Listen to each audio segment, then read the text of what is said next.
Welcome in, everybody. It's time for leading off right here on Fantasy Pros. It is me, Joey P, Joe Pisapia. That is Dan Harris, and it's you. And we are starting the show today. We've got a lot to get to. My goodness gracious, so much going on. We got a 12-game slate tonight in Major League Baseball. And on top of that, we've also got a ton of news to break down from the weekend. We've got controversial calls at home plate. We've got DeGrom starts when they can't score a run. And I feel like the theme of the season so far is kind of like that REM song, Everybody Hurts. And I feel like everybody's on the IL. Dan Harris, I'm so glad you've gotten back from the alternative site along with me for today's show. How was your weekend, my friend? Good. We got some friends joining us at the alternate site here with Domingo Yes. Carman and Christian Javier, I believe. But my weekend was good. It was glad full weekend of baseball. I'm ready to go.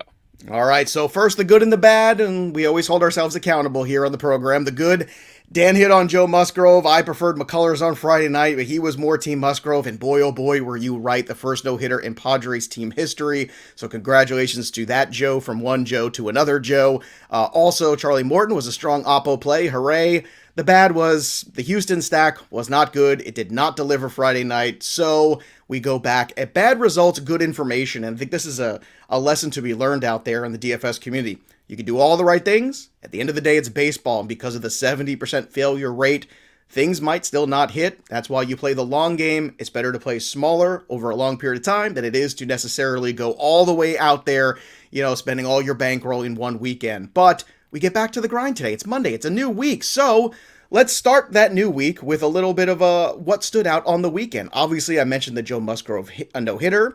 Victor Caratini, by the way, the guy who caught the last two, which is pretty cool. And our boy JD Martinez, Dan Harris, is really back in full strength. I know we touched on it last week, but my goodness, the old man is swinging the bat again. Yeah, with Musgrove, look, it's the Rangers. They can't hit whatsoever right now. But what really stood out was there was a clear change in his approach. I think he threw his fastball 8 times, 8 in the entire game. If you watched it, especially at the end, it was just everything was movement, slider, curveball, cutter, and everything like that. That's really impressive to see. And if he sticks with that, man, he's going to do some dangerous things this year. For Martinez, oh man, I mean, I know it's the Orioles, especially when he hit the 3 home runs yesterday, but yeah, he is back. He is back in full force. If you did buy in, because he cost you on draft day because everybody wanted a piece of the bounce back. Yeah, he's fully back. It's going to be a huge season. I love it. Yeah, and I'll tell you what, if you're a Pirates fan, you just got to be so pissed. Like, everything you trade turns the gold.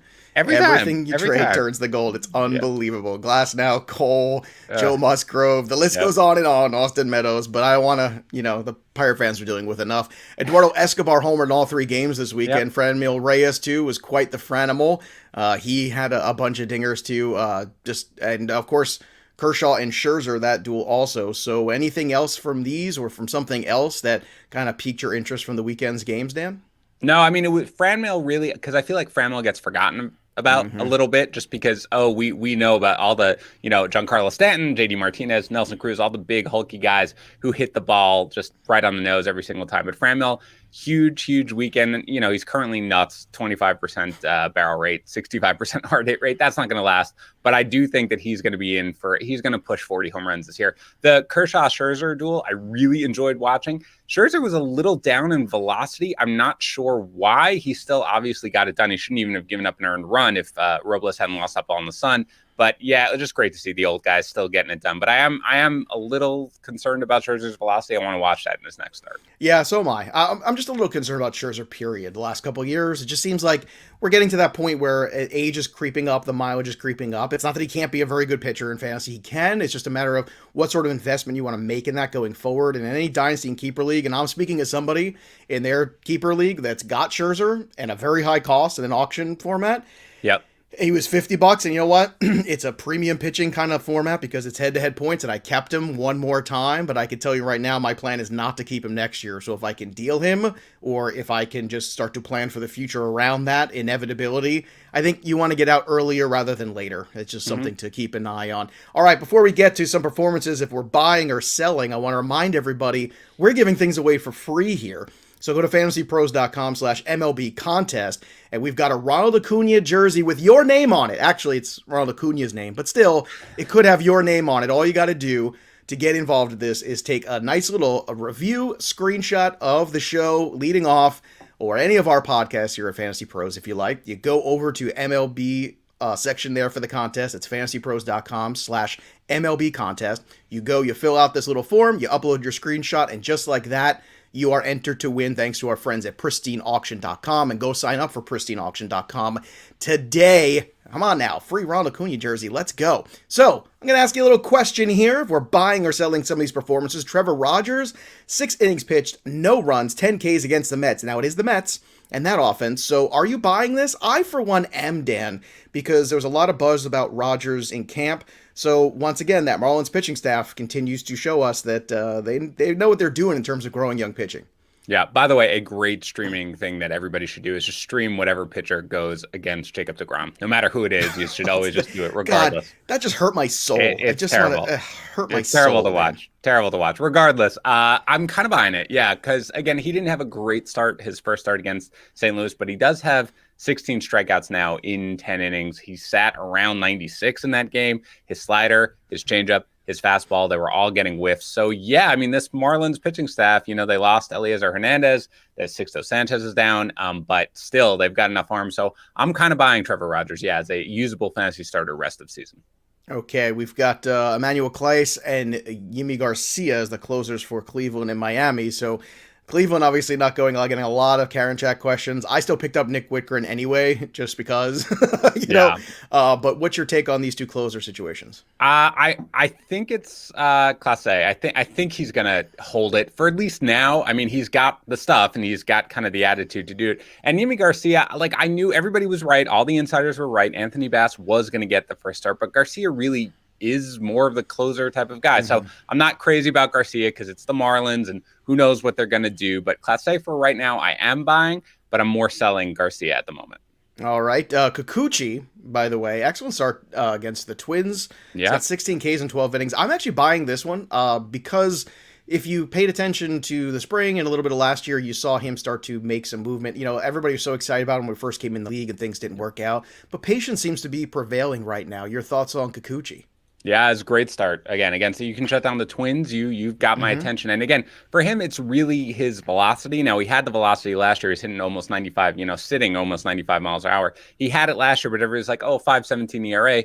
But he had a 3.37 FIP and a 3.78 xFIP. So he pitched a lot better than his numbers last year. Again, that's way up from what he had in 2019 when he only had a 92, mile per hour average fastball velocity. So I am buying this. I'm not running to do it. I mean, even now he's got a 5 FIP. But he's a guy who I have my eye on, and if he keeps the velocity, I think he probably is going to wind up being usable more starts than not.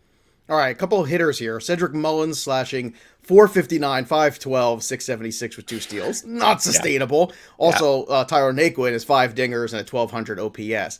Now, here's the thing I'm going to say, at least about Naquin. In the minor leagues, track record was very good. He's like a 280 kind of hitter. He's going to make contact. He never quite had this kind of power. Now, granted, it's a good ballpark for him in Cincinnati. All of that is true. Good spot in the order. That's all fine and dandy, but I'm selling the power. I'm buying the player because he's a good baseball player. He just never had the right combination of health and opportunity. What about Mullins for you? What's your thoughts on him? Yeah, I mean, as long as he holds the leadoff spot, he's going to be valuable. You're right. He's not going to have that preposterous slash line, but he has enough speed to matter. He walked 8% of the time in the minors. So if he can do that and continue to grow, even if I don't buy how well he's playing right now, if he holds the leadoff spot, and again, Hayes is on the IL, so there's no reason that he shouldn't, then I think that he's kind of a sneaky guy. These are the types of guys, Joe, they don't win you the championships because they're not the superstars. But when you're in a roto league, especially, and you can plug a guy like this in as your 5th outfielder, they make a difference. So for me, I've added Mullins in a bunch of leagues because I do think that, at least for now, I'm going to ride the streak. And I think he'll probably have some value all year long. Naquin, I don't think is going to be long for the leadoff role eventually, and he'll cool off. But again, he's a guy who you can ride for right now. Well, baseball is a game of streaks, and we always talk about that too. And I think knowing when to ride the streak and get out from the streak, and sometimes it's wrong. I remember, I think it was the first year of Whit Merrifield, me having a ton of shares that I picked off the waiver wire, and I just got antsy about it. I was like, this has got to stop sometime, right? It just got, and now here we are 3 years later, it hasn't stopped. So thank God those leagues were in keeper formats. But right. But again, in the redraft situations, that's always something to understand. It's like, hey, sometimes you're going to get out and it's going to be wrong. But more often than not, when you see these kind of numbers, 1,200 OPS from Tyler Naquin's not sustainable. Right. A 676 and a 459 batting average. That's not sustainable for Cedric Mullins. Things are going to come back down. Montas bounced back. That's good. Yep. Anthony DeSclafani shut down the Rockies, allowed just one run with 12 Ks. These two performances, are you buying them? I'm buying Montas. I think you and I both are. And DeSclafani's got some, he's like, you know what? I'm going to stream DeSclafani today. It's like, I feel like that's the DeSclafani feel. Like that's kind of his mojo. Where do you live with those two pitchers? So Montas, I mean, look, the really thing is I benched him for his 2-start week where, you had to get him both against the Dodgers and the Astros. And I said he's probably going to get hit hard against the Astros. Then don't panic because he's got the Tigers next. Great to see him bounce back earlier than expected. So full go there, sitting 95, 96, 97. I really like what I see. DeSclafani is a guy who I never give proper credit to. And all I can think of is it's like 6 years ago at this point where Saris, one of the brilliant pitching minds out there for the Athletic, he used to love DeSclafani. And every year I would hear him pump him up and always be and he just never really came to fruition. But other than last year, he's actually been a pretty decent minor major league caliber starter, just somebody who you more stream. I'm intrigued right now. Again, you shut down the Rockies outside of core is not a huge deal. But for me, I'm intrigued by DeSclafani. But I'm still very, very hesitant on running out to Adam. If Montas is out there, I'm doing whatever I can to Adam. DeSclafani, he's a stopgap pitcher. He's a guy if you have an injury and you can pick him up in a trade or he's on a waiver wire somehow, which is unlikely. You're like, oh yeah, I'll ride with that. Yep. Byron Buxton, another homer yesterday. 5 homers, 1,700 OPS. Look, let's just put this to bed. Of course we're buying this. Come on. I mean, all day long. We got to stay on brand here. What are we doing? All day long. All right. Let's talk about some performances and ask about these pitchers and players if we're going to be selling them off. This first one hits home for me. Chris Paddock, I have a lot of shares. 3 runs over 4 innings against the Rangers on Saturday. He struck out just 6 and 8 innings. However, his start this week, I don't know if you know this, comes against who? The Pittsburgh Pirates. Are you willing to go once more into the breach, dear friend, once more, or close the wall up with your Chris Paddock dead arm? I guess that's the question. It's a little Shakespeare for you on a Monday morning. I was really going to say, man, we go old with our references, but now we're going, whatever, medieval. Why shouldn't we be highbrow here in the program? It's very highbrow, as everybody knows. So I'm not selling Chris Paddock. He has had 2 matchups with Arizona and Texas. They are not the hardest matchups. They're not. What really worries me, though, Joe, is, again, coming into the year, you and I were both kind of buying the bounce back. And a lot of it was just, for me, he added the cutter last year, and I thought that messed with his fastball movement. And he's ditched the cutter this year. Fastball still is not back to what it used to be. Batters are teeing off against it. Last year, they hit 308. So far, they're hitting 333. I am nervous. But again, the Pittsburgh Pirates, without Cabrian Hayes, I'd be willing to start anybody. So I'm not selling, but I'm not buying. I'm not out there trying to buy low on Chris Paddock, even though you could say, well, he's got the Pirates now. Maybe he's a prime buy low candidate before the start. I would still be a little cautious, and I'm holding. I'm not selling or buying right now. I'll tell you what you do. You let him pitch against Pittsburgh, and then you sell him. That's what you do. You let him pitch against Pittsburgh, and then you sell him and see what you can get. Unless he gets bombed. If he gets booked, but look, he has no value on the open market right now anyway. He might, though, Joe, because it's only 2 starts. I guarantee you that people who drafted Chris Paddock right now are listening to that. Not guarantee, but there are some out there who drafted Chris Paddock who say I don't know. I'm not willing to jump off the cliff after 2 starts. I want to see where this goes. So I don't know, man. I think he's still got value out there, and I don't know. I wouldn't be making a move either way for him. I'm going to be making a move with him, or looking to at least, after this Pittsburgh start. Because I think now is a tough time. You're selling him low. If he bombs against the Pirates, well, okay, you just take your lumps and you say, okay, I'm going to take an L this year on Chris Paddock. But if you're trying to get out, this is the time. All right, a couple other guys here. Marcell Ozuna, 36% strikeout rate. He's a very streaky hitter. Don't be surprised by this. He had a great run last year. Go look at his historic track record with the Marlins, with the Cardinals. Last year was only 60 games, so you never got to see the bad Ozuna. I always knew this was coming, and here it is. Conforto, obviously off to a bad start. Clint Frazier benched twice this weekend. Lots of moves. The Yankees are like, you know what? No, you're not hitting. Forget it. We're done. We're moving on. Look, if you're going to give me Conforto or Frazier in a deal, I'm taking them. Ozuna, this is just who he is. So for me, this is kind of how I see this. It's like, this is a great buy low opportunity for Conforto and Frazier. I would go ahead, especially on Conforto. Too much of a good track record. Your thoughts on these 3 hitters? Yeah, I mean, I think when you have established guys, and I think Conforto falls into that, like Ozuna and Conforto, because I get questions about them, so I'm like, all right, no, you don't worry about it. I know Conforto was supposed to bat 6th, had the game not been postponed, yesterday. Idiots. But I'm still not worried about him. He will bounce back. So will Ozuna. The only thing that worries me about Frazier is, and this was a little bit of my worry with the Yankees, the pitching is so bad and they're not hitting that they are very impatient right now. And a guy like Frazier, I don't think has the track record enough where the Yankees are going to give him a long leash. As you can see, he was benched twice this weekend. So I think, with that, I'm a little worried about Frazier. Like, I have a weekly lineup. I have benched him this week, but long term, I still think, look, it's somebody's going to get injured and Brett Gardner isn't going to hold down like a left field role all year. So I'm still fine with Frazier. But for the short term, I am kind of sitting him for now.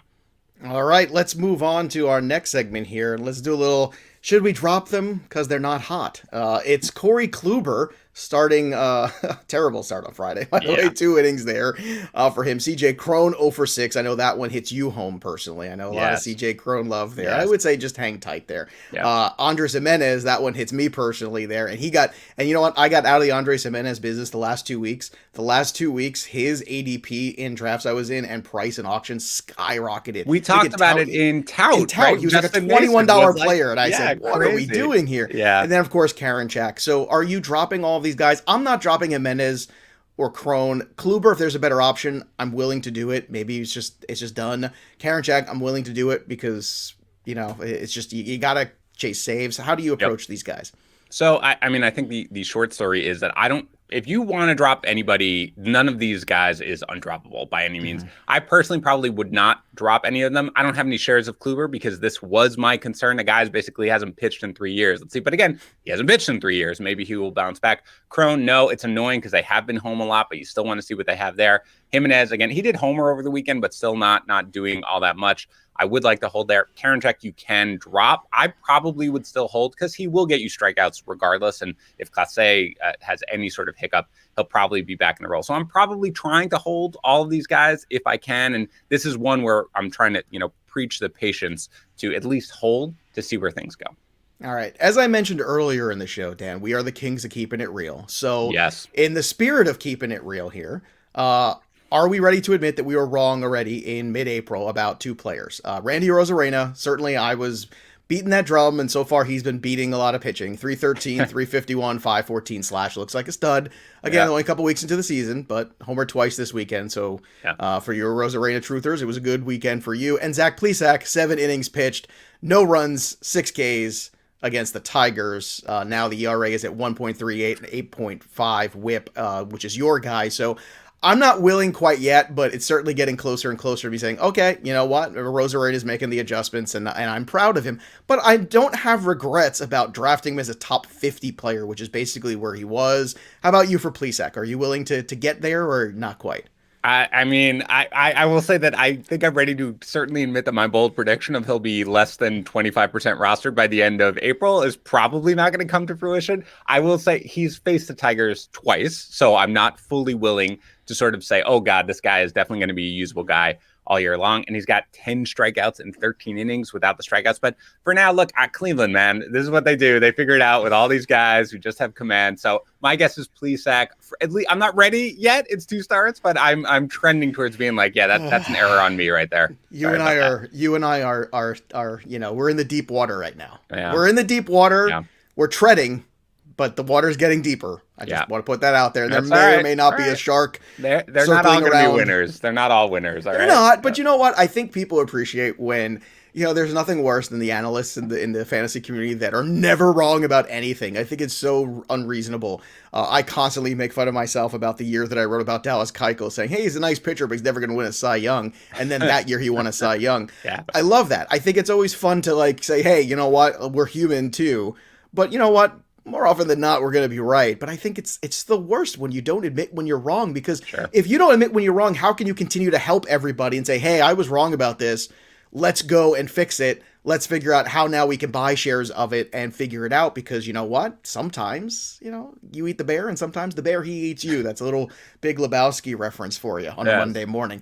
All right, let's do some injury news here. And there's a lot of it, of course. I'm mad about this first one, by the way, because Trent Grisham returned from his hamstring injury and homered twice. And I had him in that lineup. And I said, you know what? I don't want to do this. I'm going to take him out tonight. And I was so mad that afterwards, and I missed pay lines because of it. So once again, a little loser talk this morning. Cody Bellinger finally hit the IL with a calf injury. No timetable for him. Christian Yelich left Sunday's game with lower back soreness. That ain't good. Very problematic there. Mookie Betts sat out all weekend with a back issue himself. Anthony Rendon was out of the lineup with a groin injury, and he won't play. Possible IL stint coming for him. Josh Bell, Kyle Schwarber could be activated from COVID-19 list, possibly today. Also good news, God knows the Diamondbacks need some. Zach Gallen expects to start Tuesday, and I told everybody, let's not panic and freak out here. Zach Gallen never stopped throwing. Let's give him some time. This was always going to... It's great because also you knew his innings are going to be limited. So if he misses a start or two, who cares? It's fine. George Springer's oblique is healed, but it's still day-to-day with a quad. Colton Wong hit the IL with an oblique. Tyler O'Neill hit with a groin injury. Jared Walsh, obviously, Dexter Fowler out for the season with the torn ACL, which obviously that's good for Jared Walsh and some other guys, maybe Brandon Marsh, maybe Joe Adell. We'll keep an eye on all that. Yep. Archie Bradley hit the IL with an oblique. Miguel Cabrera on the IL with a bicep strain. Chris Archer, IL with forearm tightness. Everybody hurts. Gosh. This is just what it is, man. Everybody's on the IL. This is what it is. Navigate, expand your bench spots, especially with a year off. I feel like this is what we're going to deal with all year long. After a weekend, it's going to be like a 12-minute segment on injuries. So expand your bench spots. Everybody's dealing with the same thing. You'll get through it.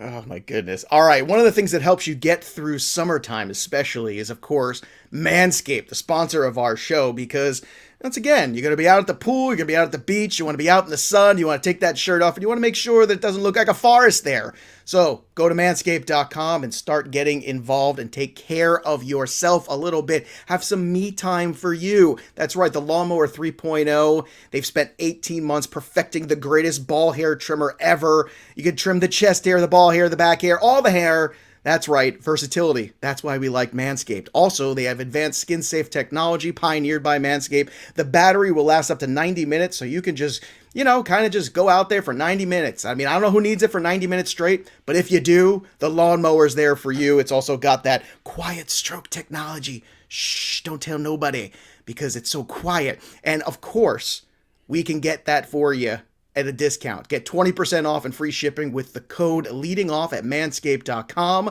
Again, that's 20% off and free shipping with the code leading off at manscaped.com. Your balls will thank you, and so will probably everyone in your life. So let's get to the DFS slate. 12 games tonight, a whole lot to get through. Let's start with the good chalk. The good chalk tonight, I'm going to go back to that Houston well. Just like, you kept going back to that Toronto well and eventually it paid. Well, I'm going to go back to that Houston well, and I'm going to go to the Yankee well tonight, too. Actually, against the Toronto Blue Jays with Garrett Cole on the mound. That's the good chalk. Let's talk about the cash game arms. We got Cole against Toronto, who's very expensive, Glasnow versus Texas, and Greinke versus Detroit. Now, obviously, in terms of matchup, Greinke versus Detroit at home, probably the best of them. He's going against Casey Mize. You're looking for somewhere around 40-plus points from your pitcher on FanDuel. Glasnow and Cole, clearly capable, but a little bit more expensive. I'm going to go pay up for Cole.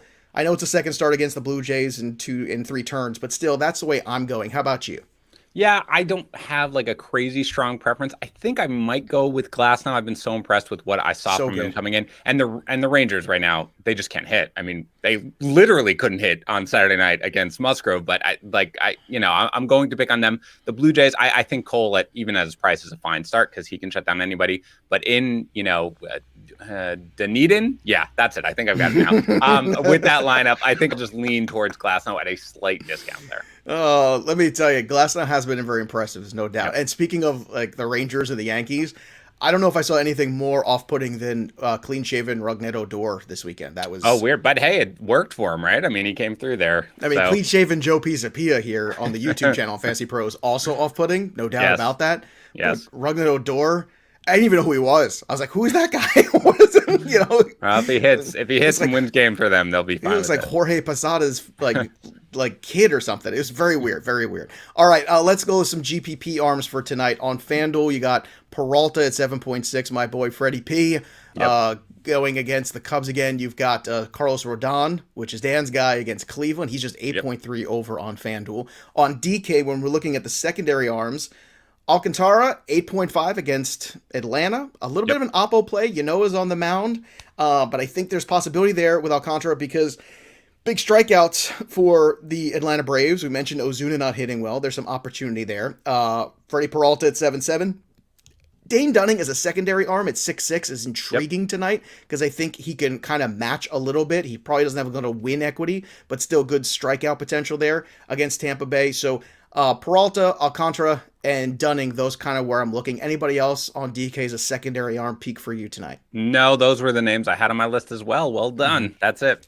Yay, I get to come back to work tomorrow, everybody. Yeah, still dicey. All right, still a process. We'll see what happens. The stacks of the day. I like the Yankees. I like Washington and Houston. Once again, keeping it simple. Mize looked terrible in the spring. I don't think he's got 5 quality innings in him. And Washington against Gant tonight, I'm gonna go all in on. Especially if we do get some of these guys starting to return to the lineup, you're gonna see me with a lot of Washington. And it's not hard on FanDuel Dan tonight to get Soto, Turner, and Garrett Cole in a lineup. We'll tell you how with the lineup builders in a second. But Dan, what other stacks? Because there might be some sneaky ones out there too.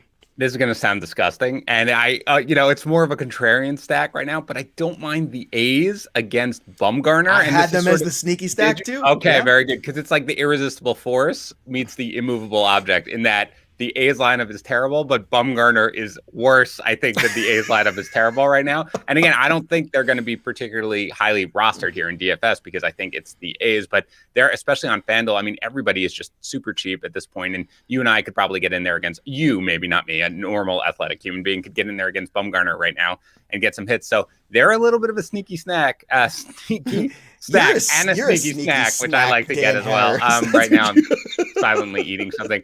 That's one of the other ones that I would mention. But I do like the Nats for sure. Do you have any hesitancy, real quick, about if Josh Bell comes off? I mean, I don't know if he's even going to be available. Do you start the guys who haven't played at all, like coming right into this? You start them in the weekly leagues, and I think you just take the plunge right away. Especially after what we saw last year when these guys are back from COVID. Like we saw, like every time a team missed time with COVID. Remember the Cardinals came back with a vengeance. Yes. The Marlins came back and raked. I mean, it seems like everybody's a little time off is actually not a problem for these guys.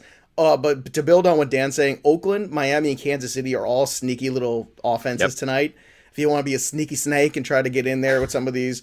Baltimore, Seattle is also a kind of down the run. This bad pitching in this game. It's in Baltimore. There is weather concerns a little bit. There's weather concerns. That's the only problem there, but keep that in mind. And the Mets and Phillies too. I think you're probably going to see some runs, not a whole lot, but some potentially in that one. There's a lot of options, man. At 12 games slate, there's a lot here tonight. Keep an eye on the weather though, especially. All right, so this is what you're all waiting for. Let's do this, and then we'll get out of here. Our FanDuel lineup builders. Get your pens and pencils or your notepads or your Blackberries, whatever the hell you're doing, and get them ready, okay? Haniger, 3.1 on FanDuel. Mancini on FanDuel, 3.1. Torres and Urshela. You want to get on that Yankee game? Torres and Urshela is the way to go. These guys are starting to heat up a little bit, swing the bat better. 2.7 for Torres, 2.4 on FanDuel for Urshela. What? Yeah. And both of them, circle it, more expensive on DK in terms of price margin by a wide margin. Jeff McNeil, 2.9. Albies has been struggling, but he's still at the top of the order, 2.8. Eventually, it's going to come around just like Rafael Devers did. Remember that? Yeah, that started to work out, didn't it? Jared Walsh at 3.1. Also, Mike Yastrzemski, 2.7 on FanDuel. He's going against a lefty tonight? Yeah. How about last year? He had a 997 OPS against left-handed pitching. Put it in the books, also much more expensive on DK. Jed Lowry, I can't believe I'm saying this. Jed Lowry at 2.4, and Matt Olson to that Oakland stack that Dan Harris was talking about at 2.8. On DraftKings, Brandon Nimmo and Gene Segura in that Mets game are cheap. Robles at the top of that order at 3.2 for the Nats. Gurriel at 3.9.